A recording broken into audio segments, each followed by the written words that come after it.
Howdy folks, Doc here with Last Best Tool, and let's talk ratcheting bit drivers, except ones that look like ratchets. Obviously most of us have some sort of a ratcheting screwdriver. These to me are indispensable.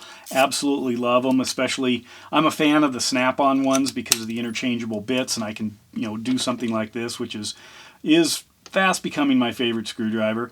But anyway, the bit drivers in the screwdriver form often have a lockout which allows you to turn in both directions without having to deal with the ratchet.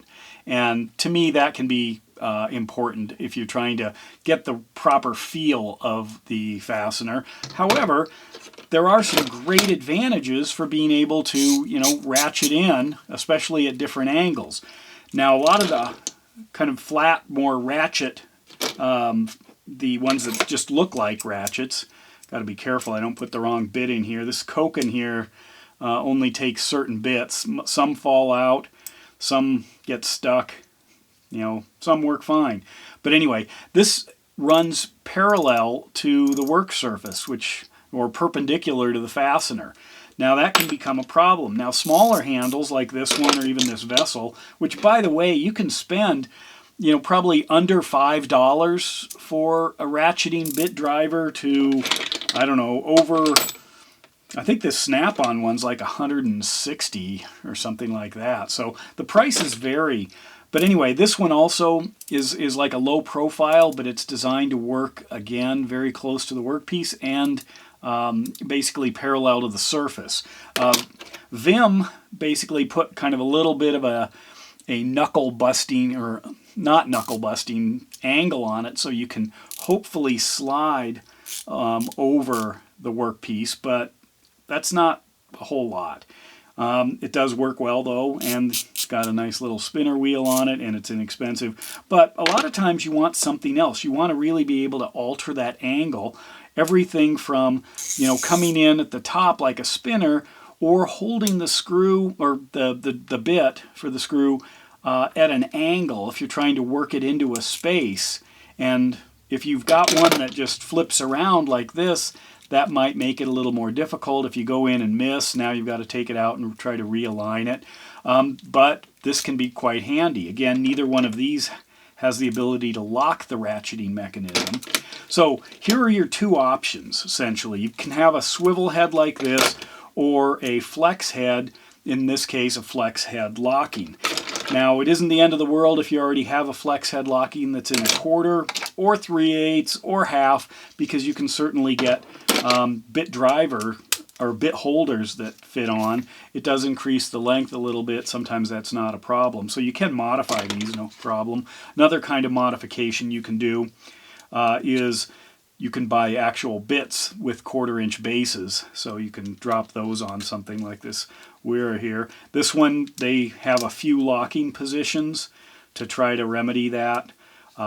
It's okay, but again, I really like the ability to, let me get this thing going, to lock it in.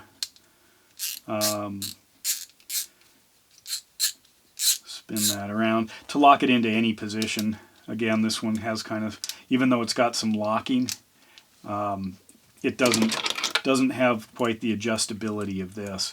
So I could set it for a knuckle and then get sloppy and, to not hit my fingers on the workpiece. Anyway, so there's that. These are kind of the options. You can go with a dedicated bit driver like this. You can modify one with some sort of an adapter. You can go with flex heads. You can go with swivels. You can go with the standard straight. The reason you may want to do this over a standard screwdriver is because you get a tremendous amount of leverage. If you have something like this, you can really speed things in or out, and that's what I like about these, especially for breaking loose fasteners. Sometimes it takes a bunch of effort to pop one loose. Once it's loose, you just zip it out. Go on to the next one. That's where these can be handy too, because you can really, obviously I'm ratcheting it for effect, but you can really drive something in, roll this down, and then cinch it up. So that's a benefit of this style. If you want to add different kinds of extensions to them, that can really turn these into next level tools, especially if you've got the opportunity to quickly swing it back and forth between a bit drive, or between a flex head. And where that can really be cool is, if I pop that off, if I put it on one of these little guys like this, because now something like that is, I mean, the handiness of it is just almost unmeasurable. This is way more leverage than you can get on a screwdriver, just because of the distance from the rotational point to the edge is your lever arm, and I've got a huge one here, compared to this. What is that? Four times more leverage, and then I can easily swing it up and crank it in. So that's a big benefit. Yeah, why am I doing it on top of this 208-piece SunX bit set? Well, because apparently SunX is moving some of its manufacturing around, and maybe not for the better. I don't know for sure, but this bit kit, this 208-piece set, is pretty incredible for the money. It's good solid steel, nice finish work, everything's labeled, and this one right now I noticed on Amazon is about $62 for a blow molded case. These don't just fall out, they're actually in there close enough that you're not going to knock them loose easily, and it folds up nicely. So better than a lot of the bit kits out there, and way less than the really high-end ones. You can swap parts out if you want, but I'm finding I'm just using these wherever it went. This kind of a ratchet, a lot more. The snap-on's the magnetic one. It's just almost go to it instead of a screwdriver.